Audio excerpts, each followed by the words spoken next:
This is awful. Okay, here we go.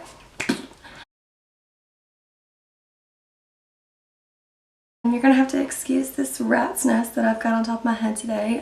Where's my mirror? My camera? Don't even have my mirror. Because it's awful. Anyway, today I'm not really sure what I'm gonna call this video yet, but it's gonna be just a very simple, easy, everyday look that, you know, if you're in a hurry, this is definitely something that'll help you out. So let's get started. Because my face looks like it's got hit in the face with the acne gun, I'm going to have to do some color correcting. So I'm going to take the Anti-Redness L'Oreal Magic something or whatever. Please excuse this cap, that's very embarrassing, but hey, gotta do what you gotta do. And I'm just going to literally put this on all of the spots that are more red than others. Also, I've found out that this is really good for if you've got like an actual bump to put on top of it. I like to just put it all over because my cheeks and my forehead are really red, so I kind of use it as like a primer before the primer. But if you just have one specific area that you're having issues with, then this is something that will really help you get some better tone of your face. Now we are going to start with another primer, which I cannot find at the moment.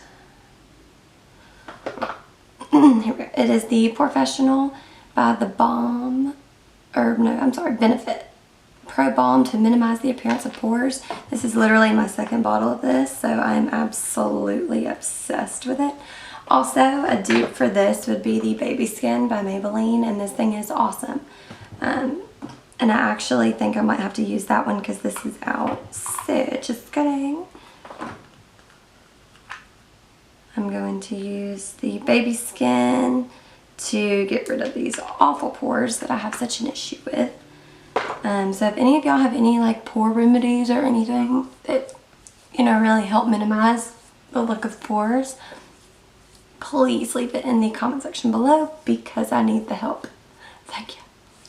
Also, for another primer, I know this is very extensive, but hey, we gotta make sure that this stuff stays on all day long. This is the Nivea Men Post-Shave Balm. It smells like how you would think a man would smell, but it goes away. I personally don't have any issue with the way that it smells. You want to make sure though that when you're putting this onto your skin that you're massaging it very well so that it becomes tacky. If you just put it on and allow it to not become tacky in texture, it's not going to really keep on your foundation all that well. But if you take the time to really massage it in, then you will see that this actually really helps in the longevity of your makeup. Now on to my favorite part. We are going to do, I don't know what foundation I want to use today, actually. Okay. We're going to go in now with the L'Oreal Infallible Pro Glow 24-Hour Foundation. This stuff is the bomb. I love, love, love it, and it's so affordable. It actually really reminds me of the Giorgio Armani foundation, which is crazy. Price point is extremely different, but I absolutely love it. Although I do like the Giorgio Armani better, but hey, girls on a budget. Anyway, I'm going to be going in with the Morphe Y6 brush to apply this with. And we are just going to start to buff that into our skin. Now, I know everyone is going to say that this is not my color, and I completely agree with you, but I, at the moment, cannot find my other, I normally mix this with my Lumi Match in a very, very light shade, but considering that I can't find that, we are just going to have to work with what we get. Alright, this is the part of the makeup that really, honestly, takes me the longest. Just because I want to make sure that there are no harsh lines and that everything is evenly distributed throughout my skin.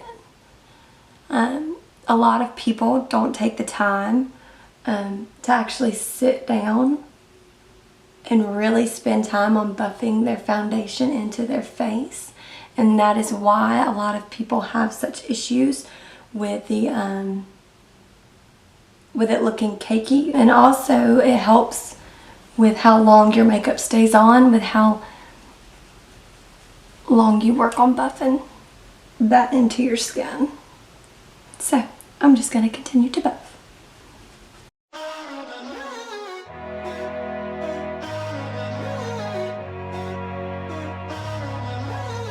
Concealer, this is the NARS, I think it's the Radiant Creamy Concealer in Light 2.5 Creme Brûlée. I don't know what my camera just did, but it turned off. Anyway, oh, my parents just got home. Sorry about that. My parents have just gotten home and I feel very awkward with them hearing me, so I will be doing a voiceover. I'm just using patting motions to make sure that this concealer is all properly blended. I am using a Real Techniques blender. This thing is awesome. I absolutely love it. It has a flat side on it, so it really gets into your lower lash line so that you're able to not have any creases. Now I'm going to be going in with the Morphe Translucent Powder, and this brush that I'm using was in the set 504 by Morphe. I absolutely love this brush for this specific thing.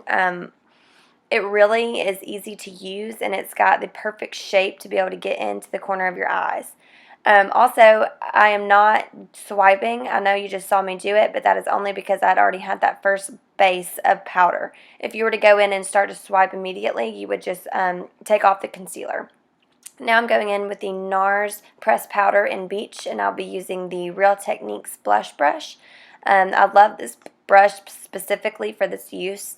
If I wanted a more full coverage look with this powder, I would go in with a way more dense brush, but since I only want to set it, I want to use a really kind of loose brush, powder brush, so that I'm not getting any extra coverage, but I am setting that foundation in place. And excuse the hair again. I cannot believe I filmed this with my hair looking like this, so excuse me. And then I'm going to go in with the Too Faced Matte Bronzer. This is the Milk Chocolate Soleil in light medium with the NARS ITA Brush, whatever you. And I'm just going to carve in my cheekbones. And then I don't know why, but on the other side of my face, I don't have as much cheekbone at all. Like, it's really weird. And I showed everybody in my family after I filmed this, and they were like, holy cow. Like, I don't know. It was very strange, but anyway.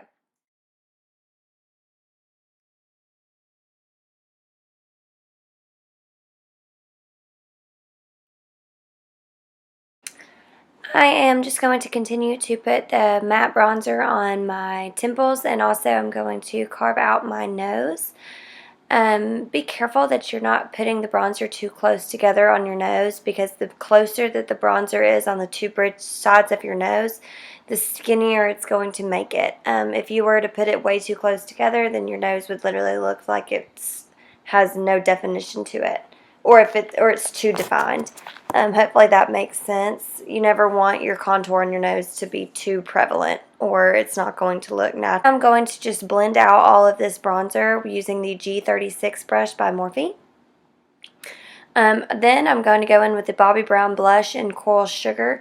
I couldn't find the exact brush type, but it's from, it's exactly like the MB35 from Morphe. I'm just going to start at the base of my cheekbones and kind of work my way up. With the eyeshadow, we're going to go in with the Too Faced Natural Eyes palette. I didn't get to film the highlighting portion of the video, but I did use the shade Silk Teddy with the Morphe E61 brush just on my cheekbones and on my nose and forehead. Now we're going to go in. I prime my eyeshadow, or my eyes, with the eyeshadow Heaven with just a clean fluffy brush to make sure that it wasn't going to crease or anything from my concealer.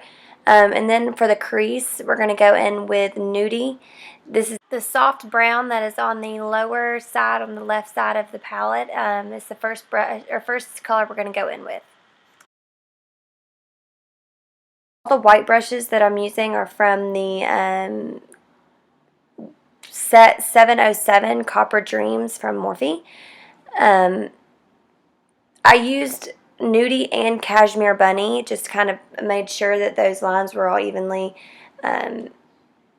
blended properly, and just make sure that there were no harsh lines or anything like that.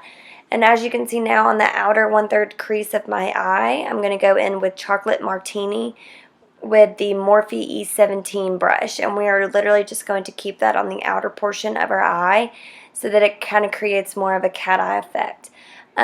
We don't want this to also go too high on our crease either. We want to keep it really low and close to the lash line. Now we're going to go in with our finger. This is the shade Push Up, and we're going to put that on the inner 2/3 of our eyelid. This is just going to kind of create a brightness and make our eyes look a little more open. I decided not to go in with any eyeliners or anything, like a white eyeliner or a black, just because I wanted it to be kind of more of a natural feel to it.